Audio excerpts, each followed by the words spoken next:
Additional arrests include James Hamilton, 26, who is charged with 2 felony counts of obstruction of justice. Terry Stiles, 39, and Zachary Allen Stumpf, 23, have both been charged with 1 count of aggravated arson. Yesterday morning, just before 11:30, fire investigation units and Cincinnati police arrived to execute a warrant for Caitlin Hall at 204 Erkenbrecher Avenue in Arlington Heights. She was taken into custody without any incident within approximately 10 minutes. While on the scene, and with the help of a drone, it was discovered Stiles and Stumpf were hiding in the attic and refusing to come out. After several hours of standoff, the Hamilton County Police Association SWAT was called in to help, but both Stiles and Stumpf surrendered before SWAT had to be deployed. That happened around 2 p.m. and approximately 2:30, Hamilton was also taken into custody.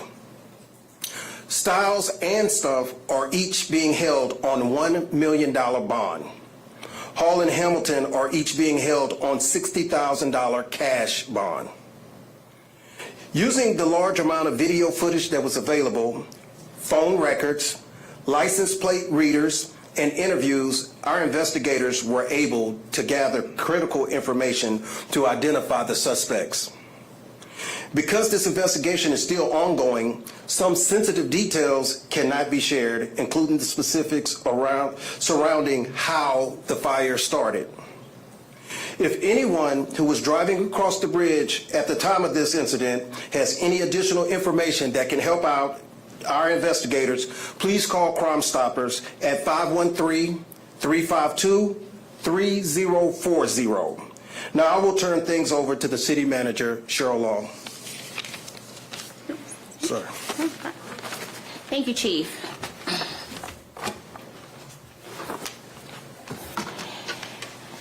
As City Manager, I am so proud of our Cincinnati Fire Department and so impressed by the work of the Fire Investigative Unit. As all of you know, the intensity of this fire was nothing we've ever seen before. We're talking about 40-foot flames, temperatures that reach thousands of degrees, and the complete destruction of the area under the bridge. None of us can look at the scene like that and even begin to understand what happened. But the experts in CFD are the best in the business, and I am so thankful to them for their hard work in identifying and arresting the perpetrators. Like all Cincinnatians, I am shocked and saddened that this fire was started intentionally. But because we allowed the investigators to do their jobs and avoid the temptation to rush to conclusions or potentially compromise the work of the department, we are now at a point where justice can be served. I want to thank all the hardworking men and women of the fire department for their heroic public service, as well as Chief McKinley for his leadership. Additionally, we had incredible support from public safety partners both in the city and county. CPD's Fugitive Apprehension Unit, the Reading Police Department, and Hamilton County Police Association SWAT team were indispensable in making these arrests. Finally, I would like to address the frustration and inconvenience that we are all dealing with as a result of the bridge being shut down. While it is a relief to know the cause of the fire, we are still feeling the effects on a daily basis. I feel that frustration too. My administration, particularly DOT and the police department, is closely monitoring the effects of the bridge closure, adjusting the timing of traffic lights, and working with our state transportation partners to address those concerns as best as we can. We want to make sure we are working together to alleviate the stress as much as possible and remind everyone to please plan extra time when you're passing through downtown. And now we'll turn things over to Mayor Aftab Purebaugh. Thank you, City Manager Long.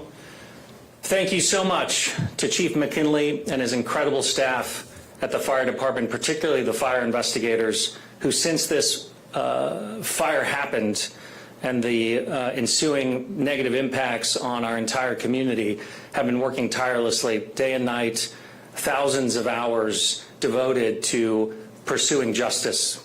And justice is exactly what we have today. CFD today has shown us that they are not just the first in the nation, they are the very best in the nation. and it is a prideful moment for all of us to know that these public servants are working day and night to keep us safe. I will say, though, that this is just the beginning of justice being served. Now that we have these perpetrators in custody, now that we have them charged, it is incumbent upon the justice system and the prosecutors to do everything that they can to hold them accountable. I cannot overstate the severity of this crime, not just the public safety crisis that it created on the night of the blaze, affecting the people on and around the bridge, not just the millions of dollars that will be needed from taxpayers to repair the bridge, but also the daily frustration and disruption of millions of tri-state residents' lives because of this brazen crime. These four thought nothing of the community around them, and they must be held accountable. And it is my hope that they get the strongest penalty possible to make sure that justice is served and something like this never happens again. Thank you all so much, and thank you again to Chief McKinley and his entire staff. Now we'll take your questions. Chief McKinley, can you say whether you are still seeking other suspects? At this point, we aren't, but we won't rule anything out as any investigation as things unfold. We want to make sure that we're diligent in the process, and so as the investigation continues to advance, we won't rule anything out. Do you have any idea of what the motive might have been for starting the fire?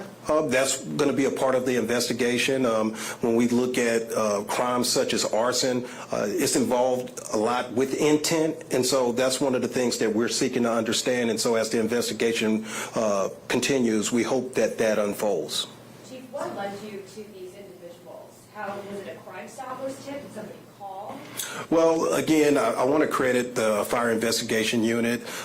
They incorporated a very robust method to process all of this. They used a lot of video. They used a lot of phone records. They used license plate readers and things of that nature. And so they had to synthesize a lot of information and process it. And that's what actually led us to our first arrest. And so things kind of went from there.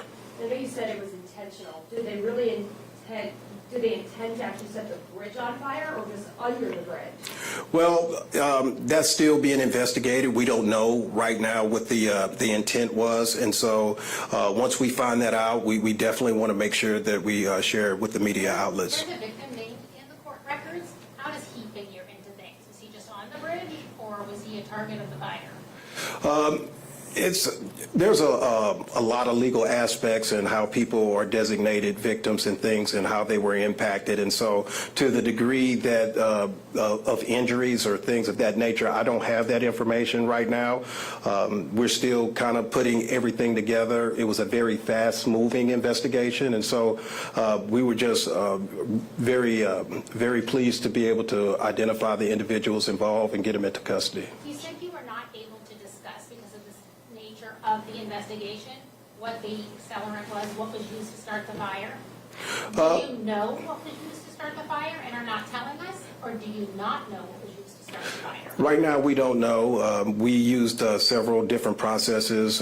We used laboratories. We brought canines out to try to determine. And again, you know, throughout my nearly 30-year career, we've made playground fires before, and there's enough material out there, combustible material, to start a playground fire without accelerant. But once again, I just want to be clear that we're not ruling anything out at this point. Chief, yesterday I spoke with some people experiencing homelessness who feel like they've been made unnecessary victims of all of this. Is there a reason you couldn't share earlier that you had ruled out a homeless encampment?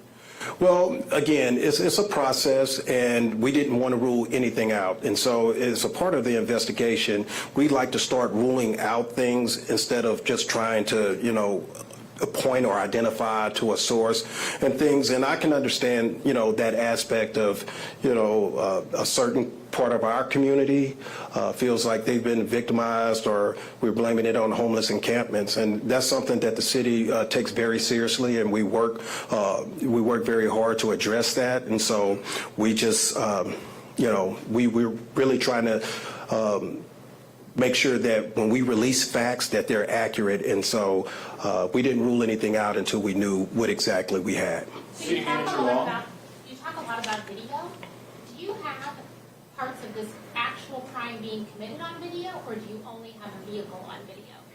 We have a couple of things, but I really don't want to go into discussion of them because, again, like the mayor mentioned, you know, the prosecutors have to do their job, and we don't want to do anything or release information that could perhaps jeopardize any of that. And so, you know, we're going to take our time and make sure that when we do release information, that it's accurate and it's precise. The individuals who were arrested, did they say anything to police while they were being taken into custody? I'm not at liberty to discuss that because, again, all that information that's being collected, the prosecutors can use in court cases and things like that. And so I just want to make sure that the information that I give you does not jeopardize the integrity of the investigation. City Manager Long, you mind if we ask you a question? So, had this place director not been under the bridge, this would have just been a playground fire. The head of the Recreation Commission, former head, told me that he got permission to put that playground underneath the bridge, but ODOT says it never gave permission. Do you have any proof that the city received permission to put that playground under the bridge? I am not talking about that at this matter. I have no information of what you are referring to. City Manager Long, on the note of downtown traffic, what specific metrics are you looking at? You said you're monitoring different metrics. Do we see police directing intersections downtown? Right now, that is not in our immediate plan, but what we will continue to do is working with our local agencies to monitor the situation and seeing what resources we have in play and when we can deploy them. Is it a metric? Well, at the end of the day, we look at traffic counts all the time. So we're looking at the traffic counts, how long it's taken for the traffic to move from one segment of town to another, determining with what all the rerouting that we're doing, does that make sense? Are we getting an outlier to where we need to do something else? We've been monitoring the traffic timing signals, and we are kind of at our maximum at the moment for what the city of Cincinnati can do. We've talked to Covington, we've talked to Newport as well, according to our Department of Transportation.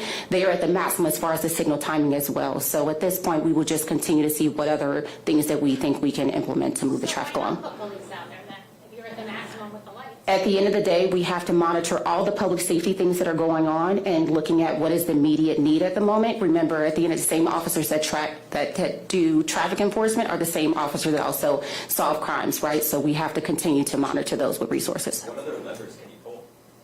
Those from our Department of Transportation to give me recommendations, so we will continue to have conversations with them to see what other things that they think they can do. Final question? All right, thank you. Thank you, everyone.